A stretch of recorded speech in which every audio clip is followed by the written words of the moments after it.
The software experience is very good. Everything is only a couple of swipes away.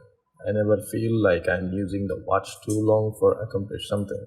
From the watch face, each direction takes you somewhere different. Quick settings, widgets, apps, and notifications.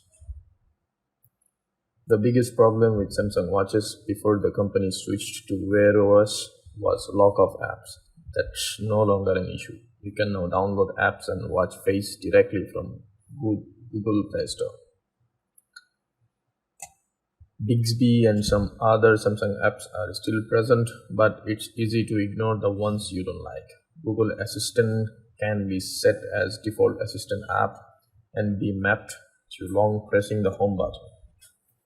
Samsung Play is locked to long pressing the back button, but you can select Google Wallet by double pressing the home button. Wear OS with one UI is essentially exactly what it sounds like.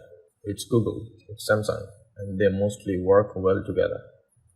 One of the biggest areas of focus for smartwatches is fitness, and Samsung has a lot to offer.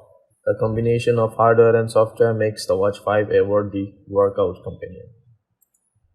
Samsung Health app is much more comprehensive than Google Fit. You can track a huge variety of workouts and activities, record your sleep, measure your heart rate, ECG, steps, blood oxygen, and body composition. Under the display is an Exynos W920 processor and 1.5 gigabyte of RAM. Samsung watches run Wear OS very well, even during the initial setup, which is where smartwatches can be bogged down with installing apps.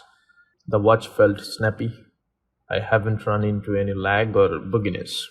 Overall, this is an attractive watch that can easily fit right in with your personal style. It has a very durable display, buttons that feels good, and solid performance. A smartwatch with bad battery life is almost worse than a phone with bad battery life since they are more annoying to charge. The Galaxy Watch 5 has a slightly bigger battery than last year's Watch 4. Whether or not that makes a difference to you depends on your usage. People who use their watch for sleep tracking may notice more improvements than others. As someone who charges every night, I have never run into the lower battery warning.